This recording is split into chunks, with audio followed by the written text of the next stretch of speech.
Hello students, question number 10 from JEE Main 2023, 15th April, shift 1.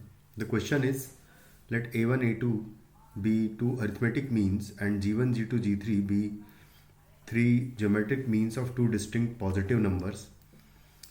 Then G1 plus G2, G1 to the power 4 plus G2 to the power 4 plus G3 to the power 4 plus G1 square plus into G3 square का value क्या होगा ये हमें बताना है। तो start करते हैं। सबसे पहले तो अगर मैं दो अरिथमेटिक में नंबर्स मान लेता हूँ ए और बी, इनके बीच में हम लोग अरिथमेटिक मीन भी इंसर्ट कर रहे हैं और ज्योमेट्रिक मीन भी। तो दो अरिथमेटिक मीन इस तरीके से इंसर्ट कर रहा हूँ मैं अगर, तो अरिथमेटिक मीन अरिथमेटिक प्रोग्रेशन की प्रॉपर्टी होती है कि जो लास्ट नंबर्स का सम होता है वो basically second and second last number का भी सम होगा। यानी कि बेसिकली यहाँ पर अगर देखा जाए तो कैपिटल A1 प्लस A2 का value small a plus B का वैल्यू के इक्वल हो जाएगा। ये एक प्रॉपर्टी है जिसको कि हम लोग अभी लिख लेते हैं सिर्फ। नेक्स्ट में ज्योमेट्रिक मीन्स की अगर बात करूं तो a है, फिर आएगा G1, फिर आएगा G2, फिर आएगा G3 और फिर आएगा आपका नंबर b। तो जो कॉमन रेशियो होता है वो बेसिकली होगा b अपॉन a और टू द पावर होता है 1 अपॉन n-1 जितने नंबर ऑफ टर्म्स होती है, या n+1 बोल दो जितने अरिथमेटिक मीन्स इंसर्ट कर रहे हो +1। तो तीन अरिथमेटिक मीन है, +1 करूँगा तो आएगा 4। ये हो गया r का वैल्यू। तो सबसे पहले मैं G1 की वैल्यू की बात करूँ तो a इंटू r होगा, यानी कि b upon a to the power 1/4 होगा। तो हो जाएगा a cube into b to the power 1/4। Same way में मैं G2 का बात करूँगा तो a इंटू आर का स्क्वायर हो जाएगा, इसका स्क्वायर हो जाएगा बेसिकली, यानी B square upon A square हो जाएगा। तो ए की power 4 into B square upon A square और टू दी पावर 1/4 आ जाएगा। तो हो जाएगा A square B square to the power 1/4। कुछ इस तरीके से हमें G2 मिल जाएगा। सेम में मैं G3 की वैल्यू निकालूंगा अगर मैं, तो G3 इज इक्वल टू होगा A into R to the power 2 होता है, आर टू द पावर 3 होगा बेसिकली।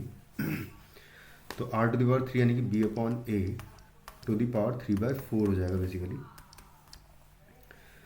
तो ए की power 4 into B cube upon A cube कर दूंगा मैं, क्यूब अंदर पहुंचा दिया और सब पे पावर 1/4 कर दी। तो A B cube to the power 1/4 आ जाएगा। बस अब सबकी वैल्यू आ गई, यहाँ पर वैल्यू सब्सटीट्यूट कर दूंगा मैं। मुझे वैल्यू निकालनी है G1 की पावर 4 प्लस G2 की पावर 4 प्लस G3 की power 4 and plus G1 square G2 square, sorry G3 का स्क्वायर है, कुछ इस तरीके से। अब बस सबकी वैल्यू पुट कर दूंगा अगर मैं, तो G1 टू द पावर 4 की वैल्यू की बात करूँ तो G1 is A cube B to the power 1/4 है। तो ए क्यूब बी बचेगा यहाँ पर, क्योंकि पावर 4 कर रहा हूँ मैं, तो ये 1/4 गायब हो जाएगा। सेम में यहाँ से भी 1/4 गायब करके ए स्क्वायर बी स्क्वायर लिख दूंगा मैं इसको, and plus G1 G3 to the power 4 जो है ए बी क्यूब आ जाएगा, प्लस G1 स्क्वायर की बात करूँ अगर मैं तो इसका स्क्वायर करूँगा मैं, तो A cube B to the power 1/2 बचेगा, 1/4 है तो स्क्वायर करने पे 1/2 बचेगा, इंटू G3 का स्क्वायर है तो A B cube to the power 1/2 हो जाएगा। तो हो जाएगा A cube B plus A square B square plus A B cube and plus यहाँ से दोनों में पावर सेम है तो बेस मल्टीप्लाई कर दूंगा, तो ए की पावर 4 हो जाएगा और बी की पावर 4 हो जाएगा का पावर 1/2 हो जाएगा।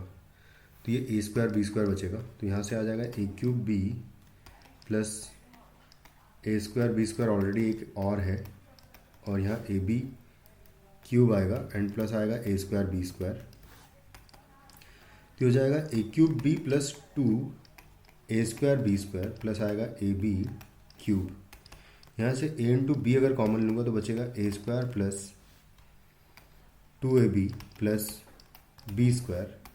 तो यहाँ से आ जाएगा A into B and into आएगा ए प्लस बी का होल स्क्वायर। तो सबसे पहले तो इतना समझ में आ गया कि a प्लस बी प्रकट हो गया है, तो इसको a1 प्लस a2 लिख सकता हूँ मैं। तो a1 प्लस a2 का स्क्वायर तो आना ही चाहिए, यानी कि सेकेंड ऑप्शन डायरेक्टली नज़र आ रहा है मुझे वैसे तो, क्योंकि यही ऑप्शन स्क्वायर में मैच भी कर रहा है। और g1 इंटू जी3 अगर देखें तो मैं यहाँ साइड में निकालता हूँ कि g1 इंटू जी3 क्या आता है भाई। तो g1 जो है वो है a³ b⁴ इंटू जी3 है ab³ है।